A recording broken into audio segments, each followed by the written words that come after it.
What's happening, everybody? Welcome back to the Knights of Christ Training Academy, where we're ripping boys and men off the street and bringing them to Nevada to turn them into real men of Christ. That's what we're doing here. So welcome.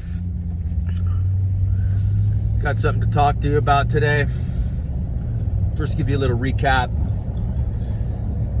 Left Friday early in the afternoon at about 12:30 down to Oceanside. Really long drive, spent about 11 hours on the road. Ran 13 and a half miles in the morning, then hit the road. It was a long day. Got in at about 1:30 a.m. to Oceanside.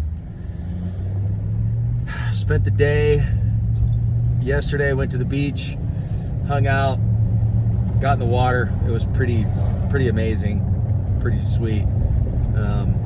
My lady and I had a really good time. It was brief down there, but it was worth it. Had a really good time with the family. My grandfather was an amazing man, and his wife was amazing as well. And so we did a celebration of life. It was pretty cool. Saw my brother. I'm starting to see Christ in people more, and that's a really good sign. So I'm really happy with the outcome. From what I picked up down there. Oh, and by the way, I left yesterday at about 6:30, 7 o'clock. Drove all night to Fresno, and then got there, slept for about 2 hours, hit the road again, and drove back. And now I unpacked everything, and now I'm heading out for another 14 miles. Whatever. I'm smoked, I'm tired, my eyes are closing, but you got to get it in. There's no excuse. You just got to get it in. I mean, what am I going to do, sit home and regret not working out? No, that's not me, man. I got to go get it, and that's the goal. So we're just going to get it done. So, what I learned down there, man, and, you learn this from family, I think, more than anything. Our lives are so limited here on earth. It's so limited, man. God gives us a certain amount of years to live. And I firmly believe, sorry about the noise, I am firm in this belief that we gotta leave some type of healthy legacy behind. Whether it's helping individuals, going and living your life and being roll over from what you got in this life, roll it over to the next generation, like your kids, or if you're a mentor, dude, be a mentor to people. Do stuff with people, help improve their lives. Leave this legacy where when you die, people talk about you, and if you changed one person's life, dude, it was worth it. It was so worth it. And that's what I aim to do on this channel, is try to help men and young men and middle-aged men, whatever it is. You're not too old, man, to start making changes. If you're regretting doing something, dude, lay it out on the table. If you've got an apology to make to somebody, do it now. If you've got a book to read or help somebody in their life, do it now. There's no time to waste anymore, you guys. There's no time to waste. What are you gonna do? Waste it on drinking? Partying? Being stupid? You ain't got no money in the first place, so now you're gonna go buy alcohol? Dude, what are you tripping on, man?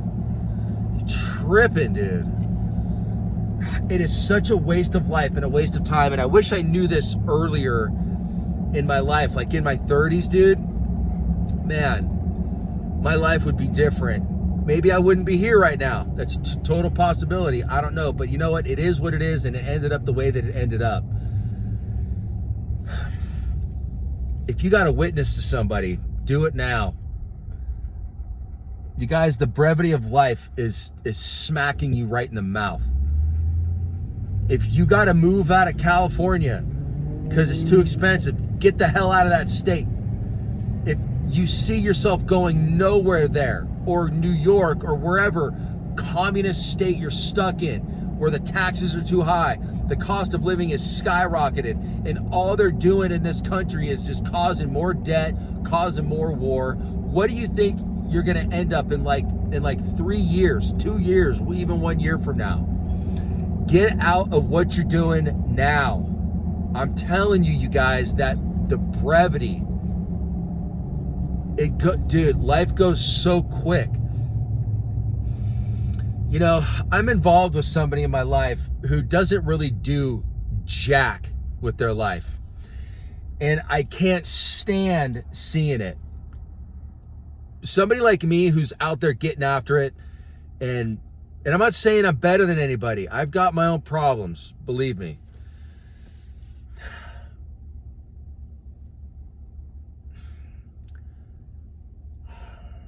Let me try to put it this way.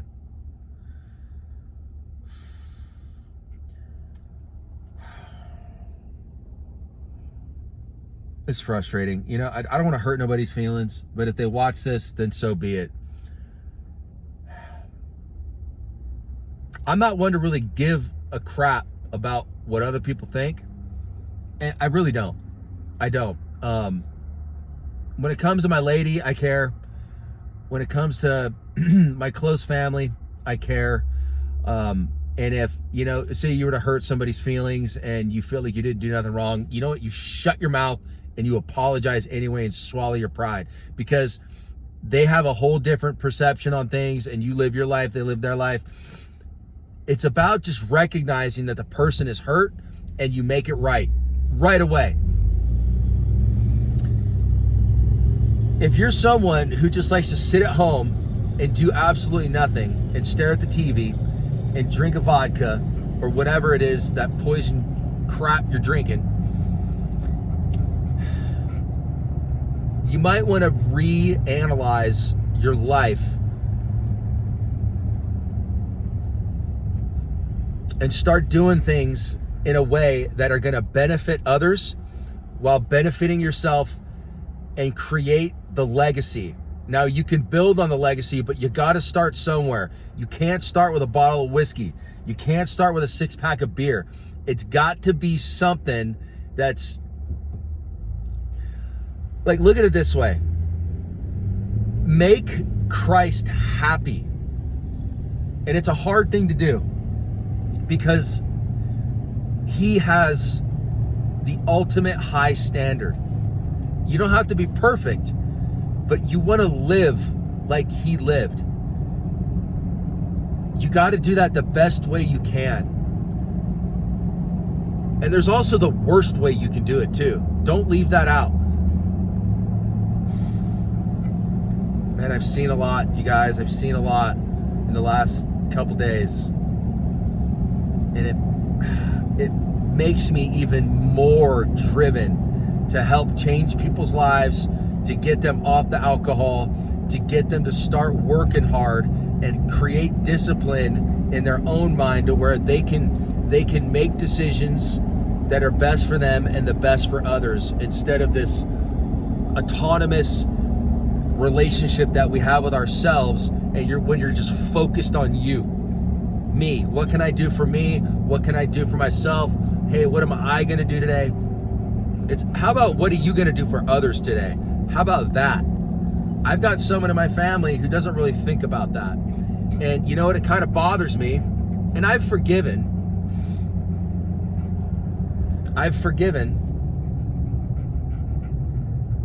And there is no but. And they're waiting for me to say but. There's no but. I have forgiven.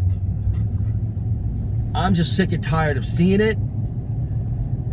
I'm sick and tired of witnessing to it. I can't stand it. And I'm so done, like overcooked bacon, bro. Overcooked bacon, dude. It tastes like crap. It looks like crap. Why would you eat that crap? Exactly. So I pray that he finds some purpose in life and finds that thing that ignites his fire and is able to go out and do things for others. on a level that his kids will look at him, and his family members and his friends will look at him and be like, wow, you know, they've got some really good stories to tell about you. Whatever it is, man, that's about creating your legacy, dude. Man, my grandfather and my grandmother, dude, they both had an amazing story. Amazing. My uncle put together this it's kind of like a collaboration of memories and pictures and all of this stuff. It was a beautiful thing that he did. Uncle John, you're the man, by the way. It was an amazing thing. It took a long time to get through, and it was worth every single second of it. And you know, we watched videos of my grandfather talking and him receiving awards and all this type of stuff. Dude, it was funny. It was, you know, a little bit of a tearjerker. But the man lived, dude. He lived his life the best he could. And there's a lot of good to say about that man. And it puts a smile on my face because I want to be like that, man. And bro, I can't stand watching people just melt and dwindle away and stare at the tree and stare at the grass. There ain't nothing in the grass, man. There ain't nothing on the tree, dude. Go throw your pole in the water, your line in the water, and try to catch something. Man, you can't catch no fish if you're not going to throw the line out into the water.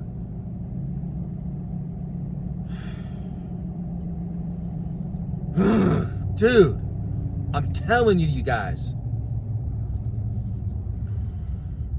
I wish I could just grab some people by the hair and just let them know. But you can't, you know, you can't, right?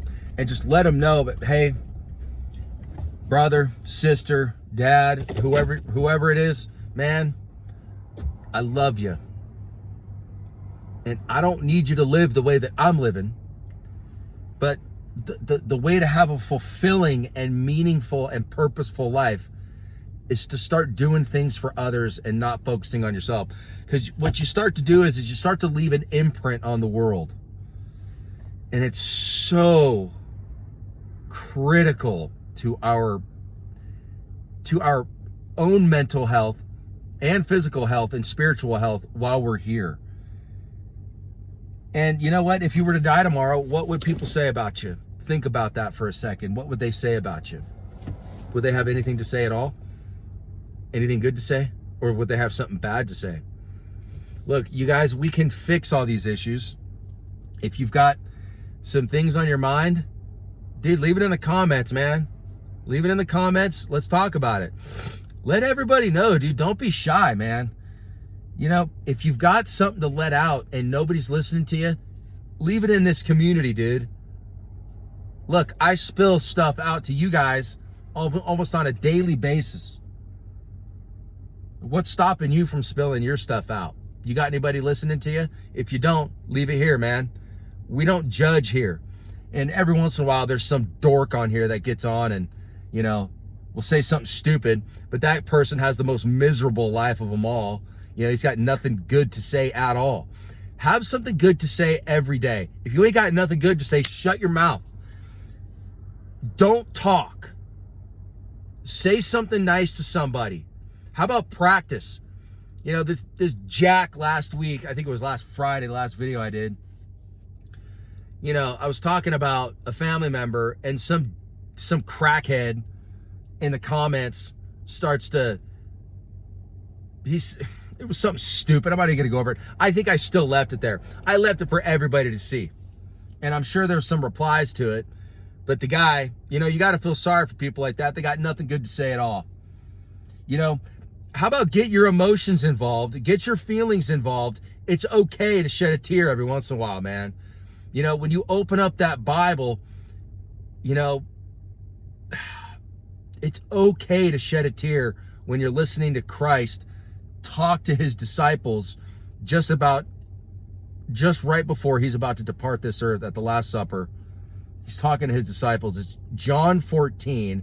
And what the crazy thing about John 14 is I had been attracted on this spiritual level to John 14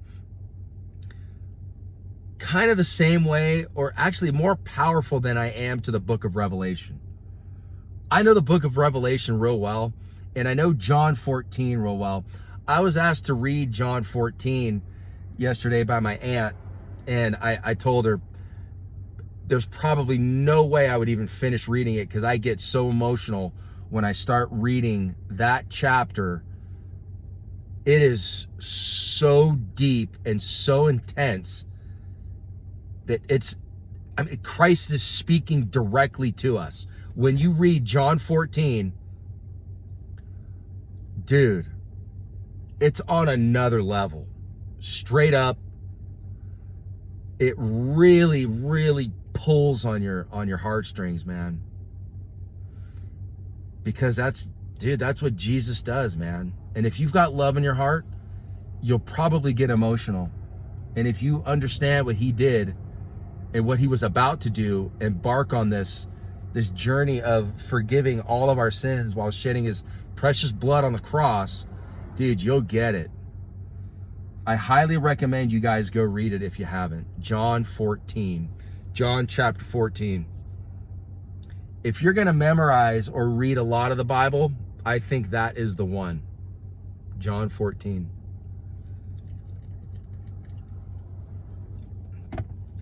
Anyway, you guys, I got to get out on this trail. It's going to get a lot warmer, so I got to hit it. Don't wait. Don't wait, man. Just go do what you have to do now. You know, you think you're young, you know, and maybe you are. But I hate to break the news to you, man. Young people pass too. Young people pass too, man. So don't waste your damn time drinking. And I've done it. I've been there. I'm not saying that I'm innocent of anything. I was filling up trash cans full of IPA beers. I was telling this to my family. You know, I was coming clean about some things when I was down there, and they might not have known it, but I was coming clean about some things. And I used to drink so much beer, and you know, that just took away from the time that I could have been doing other things that were meaningful and had a purpose. I wasted a lot of time. If you're young, start now, dude. Don't wait any longer. You can't afford it any longer, man. This is not a joke, man. This is life. This is serious business. And if you can't see it, it's going to take something hard on you, man. It's going to take something hard. And I don't want to be you. I don't. The Lord woke me up at 1:30 in the morning one day, and my heart rate was about 150 just getting up to use the restroom.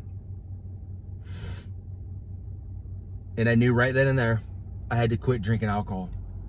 And I quit. And my life has gotten a lot better. I'm not better than anybody else. I'm a flawed wreck that Jesus loves, that he shed his precious blood on the cross for. I'm a member of that family, and so are you guys, every single one of you. So, that being said, leave a legacy, man. Get out there and do something that's worthwhile for you, your family, and others maybe you don't even know, man. So get out there and do something. Find your purpose. Have meaning. I'm out of here. Take care. Send it. 14 miles. Here I come. Get after it. Later.